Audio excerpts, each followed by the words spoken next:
नमस्कार, आप देख रहे हैं अपना बिहार। मैं हूं आपके साथ विभा उपाध्याय। देश के पूर्व प्रधानमंत्री अटल बिहारी वाजपेयी की आज 100वीं जयंती है। पूर्व प्रधानमंत्री की जयंती के मौके पर उन्हें पूरा देश याद कर रहा है। राष्ट्रपति द्रौपदी मुर्मू, प्रधानमंत्री नरेंद्र मोदी, केंद्रीय गृह मंत्री अमित शाह समेत एनडीए के कई नेताओं ने सदैव अटल स्मारक पर पूर्व पीएम को श्रद्धांजलि अर्पित की। इसके पहले प्रधानमंत्री नरेंद्र मोदी ने पोस्ट कर अटल जी को याद किया। पीएम मोदी ने लिखा, आदरणीय अटल बिहारी वाजपेयी जी ने संवैधानिक मूल्यों के संरक्षण के साथ जिस प्रकार देश को एक नई दिशा और गति दी, उसका प्रभाव हमेशा अटल रहेगा।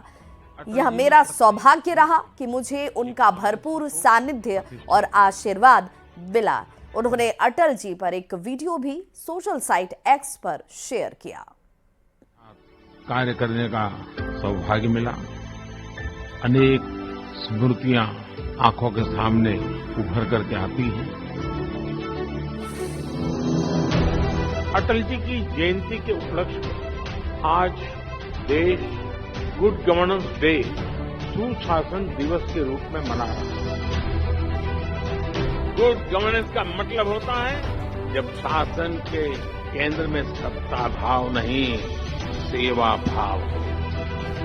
जब साफ नियत से संवेदनशीलता के साथ। तो बिहार के मुख्यमंत्री नीतीश कुमार ने भी पूर्व प्रधानमंत्री अटल बिहारी वाजपेयी को नमन किया है। सीएम नीतीश कुमार ने लिखा, पूर्व प्रधानमंत्री भारत रत्न श्रद्धेय स्वर्गीय अटल बिहारी वाजपेयी जी की जयंती पर उन्हें सादर नमन। सीएम नीतीश आज पटना में होने वाले राजकीय समारोह में भी शामिल होने वाले हैं और उन्हें श्रद्धांजलि अर्पित करते दिखेंगे।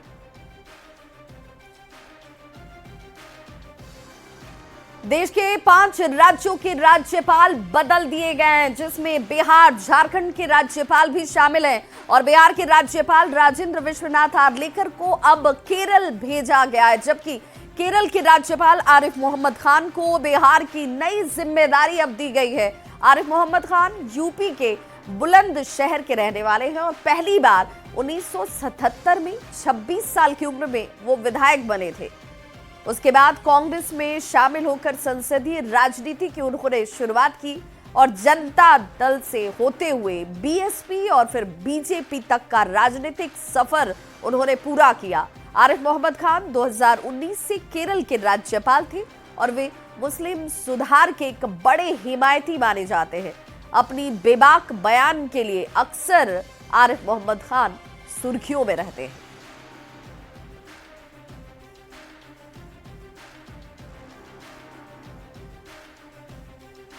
तो आरिफ मोहम्मद खान को बिहार का नया राज्यपाल बनाने पर बिहार में सियासत की शुरुआत भी हो गई। आरजेडी ने केंद्र के फैसले पर सवाल खड़े करते हुए कहा कि बीजेपी अपने मंसूबों में कामयाब नहीं हो पाएगी। तो कांग्रेस का कहना है कि राज्यपाल के बाद अब चुनाव से पहले नीतीश कुमार को बीजेपी दरकिनार कर देगी। वहीं बीजेपी और जेडीयू ने नए राज्यपाल का स्वागत किया है। राजनीतिक परसेप्शन के लिए, राजनीतिक सोच के तहत बिहार में राज्यपाल बदले हैं, उसमें उनको सफलता नहीं मिलेगी।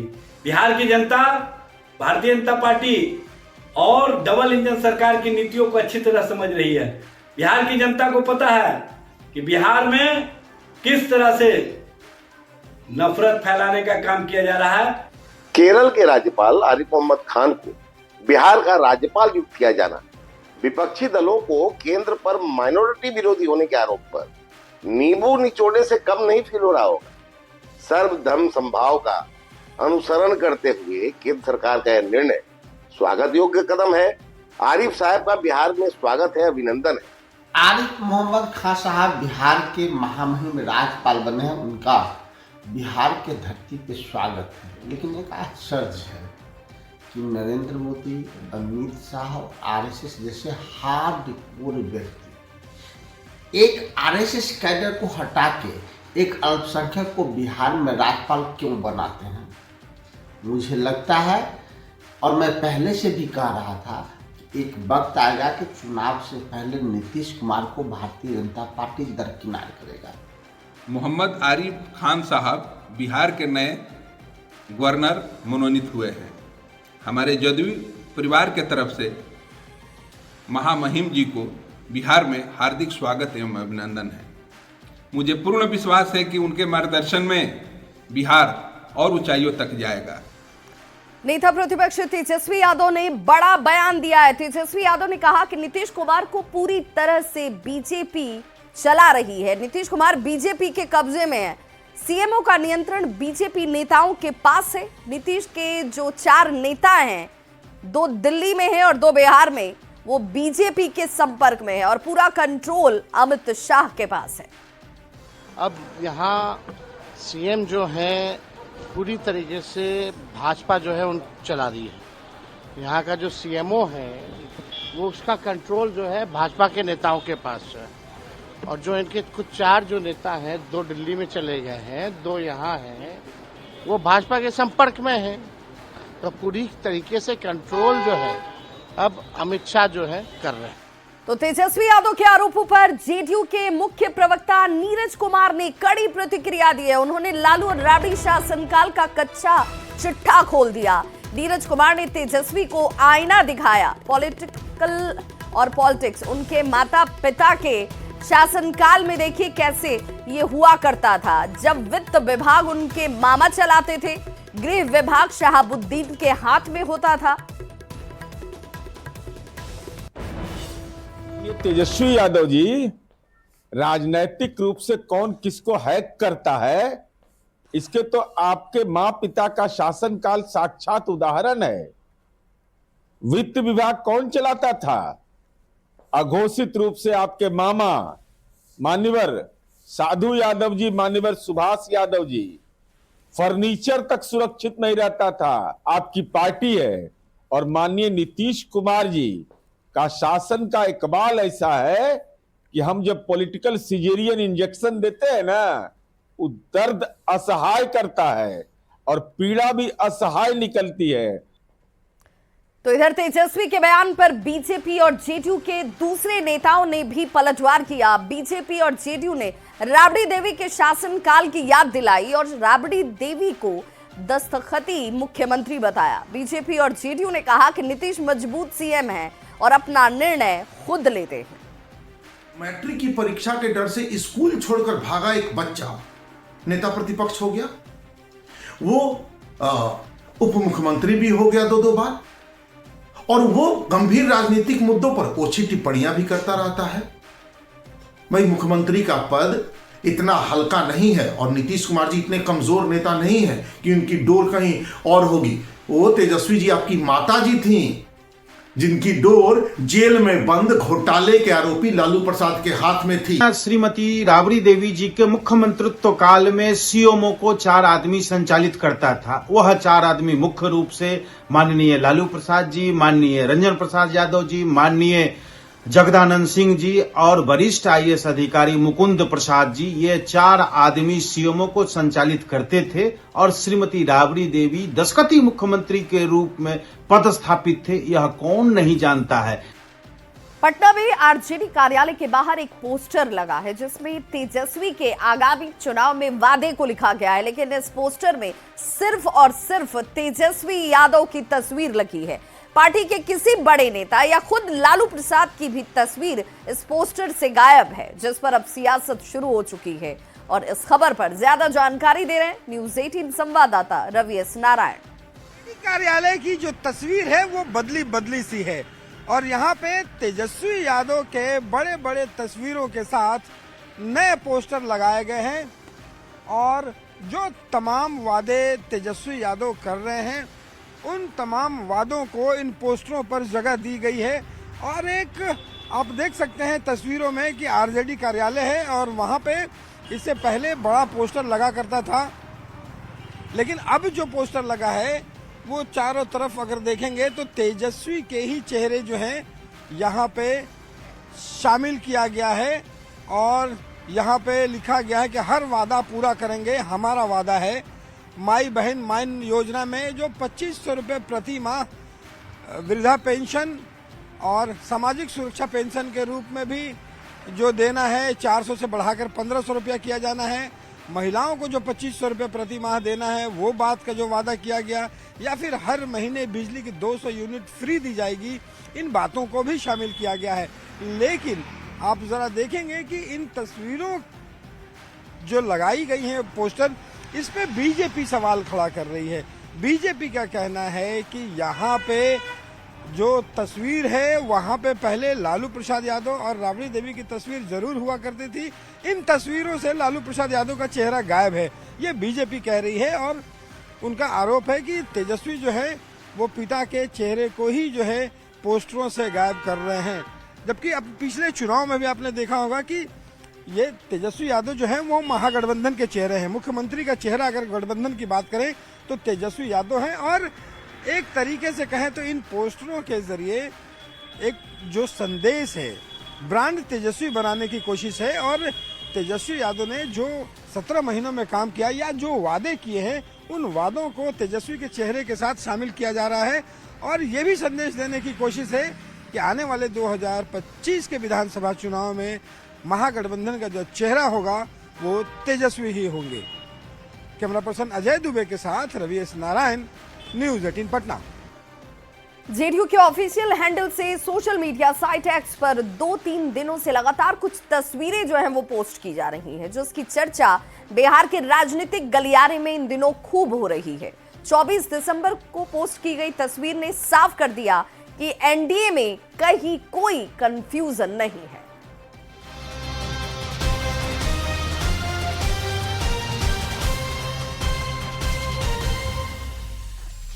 जैसे जैसे ठंड बढ़ती जा रही है, वैसे वैसे बिहार का राजनीतिक पारा भी चढ़ता जा रहा है। पिछले 4-5 दिनों से सियासी गलियारे में कई सवाल तैर रहे हैं। सवाल ये कि 2025 में नीतीश कुमार एनडीए का चेहरा होंगे या नहीं। बीजेपी नीतीश कुमार को 2025 का चेहरा मानेगी या नहीं। इन सवालों ने बिहार के राजनीतिक पारे को कुछ ज्यादा ही चढ़ा दिया है। अभी कयासबाजी चल ही रही थी कि जेडीयू के ऑफिशियल हैंडल से सोशल मीडिया साइट एक्स पर back to back Nitish Kumar की कई तस्वीरें पोस्ट की गई। 21 दिसंबर को लिखा गया 2025 फिर से नीतीश। अभी तारीख भी नहीं बदली थी कि दूसरी तस्वीर आ गई। क्यों करे विचार जब हैं ही नीतीश कुमार। तारीख बदली और तस्वीर बदल गई। जेडीयू की ओर से लिखा गया, जब बात बिहार की हो, नाम सिर्फ नीतीश कुमार का हो। चंद मिनट के अंदर जेडीयू की ओर से एक वीडियो सामने आया, जिसका टाइटल था, जो कहते हैं वो करते हैं। कहते हैं राजनीति में तस्वीरों के मायने होते हैं। जेडीयू की ओर से बैक टू बैक जारी हो रही तस्वीरों के लोग अभी मायने ही निकाल रहे थे कि 24 दिसंबर को जो तस्वीर जेडीयू के ऑफिशियल हैंडल से एक्स पर पोस्ट की गई, उसने हाल के दिनों में चल रही कयासबाजी पर पूर्ण विराम लगा दिया। पीएम मोदी के साथ नीतीश कुमार की तस्वीर पोस्ट करते हुए लिखा गया, एकजुट एनडीए, एकजुट बिहार। 2025 में फिर से नीतीश कुमार। मतलब ये कि कहीं कोई कंफ्यूजन की गुंजाइश नहीं है। एनडीए एकजुट है और बिहार में नीतीश ही एनडीए के चेहरा है। Bureau report, news 18।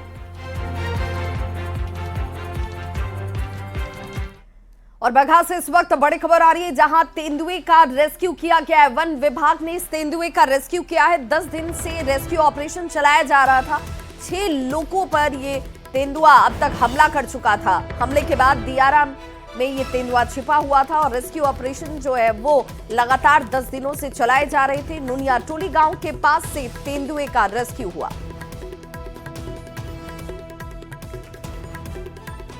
मुजफ्फरपुर से बड़ी खबर, जहां डीआरआई की टीम ने एक बड़ी कार्रवाई को अंजाम दिया है। करोड़ों की विदेशी सिगरेट को जब्त किया गया है। म्यांमार से गुवाहाटी ये खेप लाई जा रही थी। कंटेनर से 8 लाख के सिगरेट को जब्त किया गया, जहां मौके से 2 लोगों की गिरफ्तारी भी की गई है। गायघाट के मैठी टोल प्लाजा पर यह कार्रवाई की गई।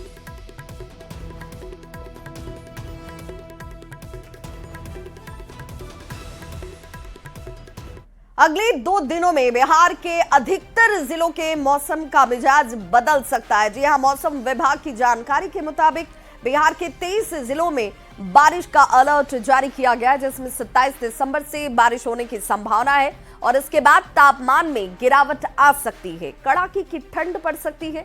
और इस खबर पर ज्यादा जानकारी दे रहे हैं न्यूज 18 संवाददाता रवि एस नारायण।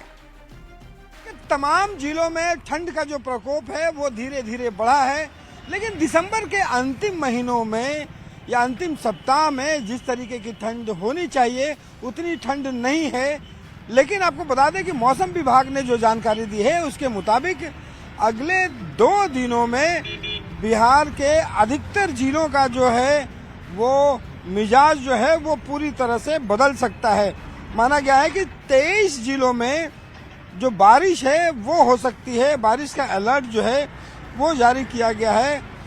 बताया जा रहा है कि 27 दिसंबर से जो पश्चिमी विक्षोभ है वो सक्रिय होने का अनुमान है और इसका असर ये होगा कि अगले 28-29 दिसंबर को जो लगभग 23 जिले हैं जहां पे बारिश हो सकती है और बारिश के बाद तापमान में तेजी से गिरावट आने की संभावना है और जिसके कारण कड़ाके की ठंड पड़ सकती है। उसी के साथ साथ आपको बता दूं कि लगभग 1 दर्जन ऐसे जिले हैं जहां पे घना कोहरा और शीतलहर का जो है अलर्ट जो है वो जारी किया गया है। कुहासा जो है वो अभी से दिखाई पड़ रहा है।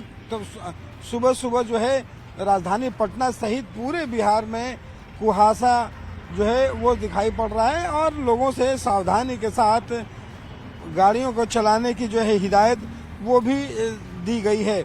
आपको बता दें कि जहां पे बारिश की संभावना जताई जा रही है उसमें आपको बताएं भोजपुर, रोहतास, बक्सर, अरवल, जहानाबाद, औरंगाबाद, नालंदा, पटना सहित जो जिले हैं दरभंगा, मधुबनी, सहरसा, सुपौल, पूर्णिया जो है उसमें आसपास के इलाकों में बारिश होने की संभावना जताई जा रही है।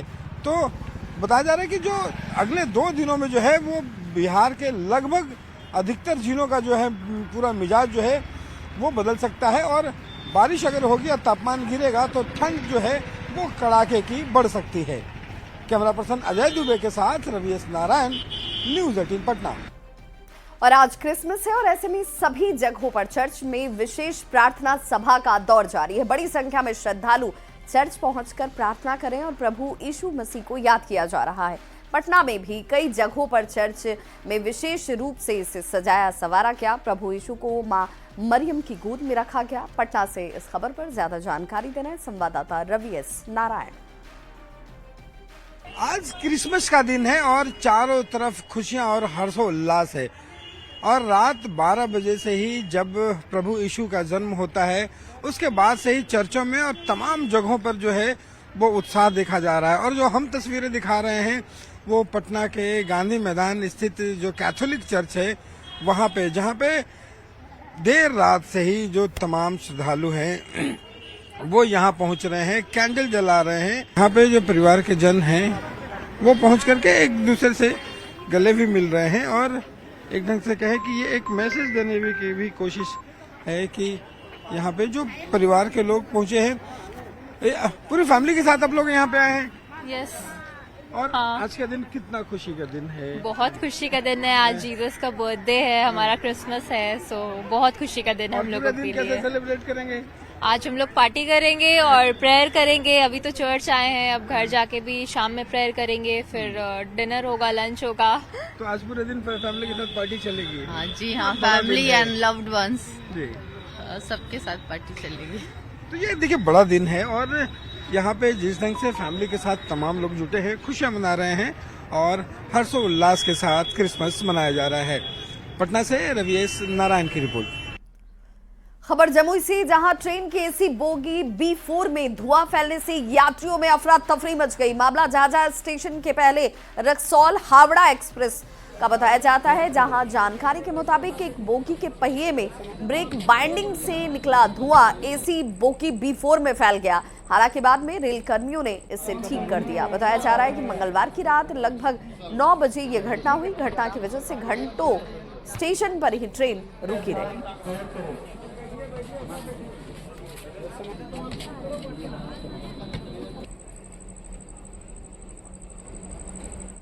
तो इस